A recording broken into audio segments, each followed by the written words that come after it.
June 24 വിശുദ്ധ സ്നാപക യോഹന്നാൻ്റെ ജന്മദിനം.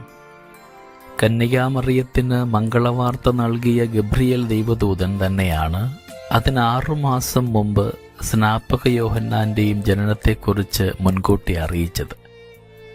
അബിയായുടെ കുടുംബത്തിൽപ്പെട്ട സഖറിയ എന്ന പുരോഹിതൻ ഒരു ദിവസം ബലി സമർപ്പിക്കുവാൻ വന്നപ്പോൾ ദൈവദൂതൻ അദ്ദേഹത്തോട് പറഞ്ഞു, നിന്റെ ഭാര്യ എലിസബത്ത് ഒരു പുത്രനെ പ്രസവിക്കും, അവന് യോഹന്നാൻ എന്ന് പേര് കൊടുക്കണം.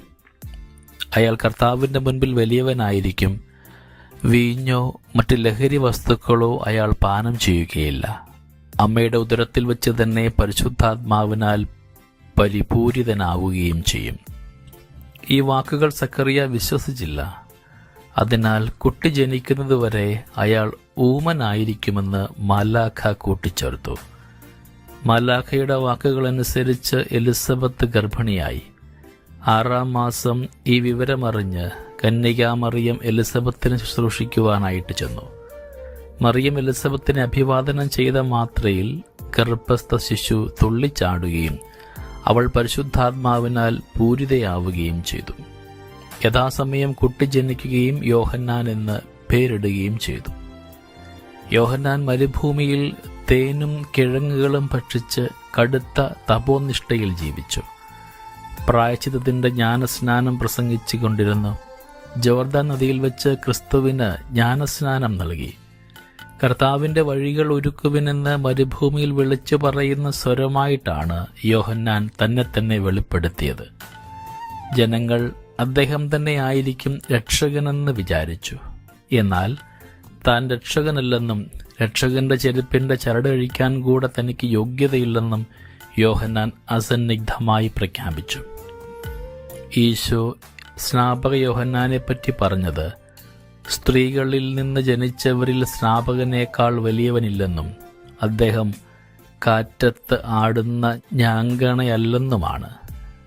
കുറ്റങ്ങൾ കുറ്റങ്ങളായി തന്നെ അദ്ദേഹം കണ്ടു, മുഖം നോക്കാതെ അത് ചൂണ്ടിക്കാണിക്കുകയും ചെയ്തു. അങ്ങനെ ഹെറോദോസിൻ്റെ കുറ്റം തുറന്നു കാണിച്ച് രക്തസാക്ഷിത്വം വരിച്ചു. ക്രിസ്തുവിനെ പ്രഘോഷിക്കുന്നവരിൽ അഗ്രഗണ്യനാണ് സ്നാപക യോഹന്നാൻ. അദ്ദേഹത്തെ അനുകരിച്ച് സർവരെയും ക്രിസ്തുവിലേക്ക് ആനയിക്കുവാൻ നമുക്കും യത്നിക്കാം. സൽഫലങ്ങൾ പുറപ്പെടുവിക്കാത്ത വൃക്ഷങ്ങളൊക്കെ വെട്ടി തീയിലെറിയപ്പെടും. യോഹന്നാനെ പോലെ നമുക്കും എളിമയുടെ പാത സ്വീകരിച്ചുകൊണ്ട് അപരൻ വളരുവാനുള്ള മനോഭാവം നമുക്കുണ്ടാവട്ടെ.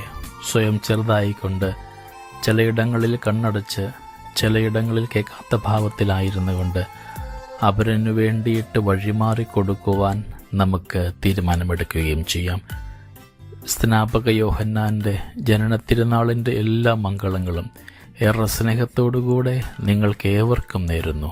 ദൈവം നമ്മളെല്ലാവരെയും സമൃദ്ധമായി അനുഗ്രഹിക്കട്ടെ. നമ്മുടെ കർത്താവ് യേശുമിശിഹായുടെ കൃപയും പിതാവായ ദൈവത്തിൻ്റെ സ്നേഹവും പരിശുദ്ധാത്മാവിൻ്റെ സഹവാസവും നമ്മുടെ കൂടെ എന്നും ഉണ്ടായിരിക്കട്ടെ, ഇപ്പോഴും എപ്പോഴും എന്നേക്കും. ആമേൻ.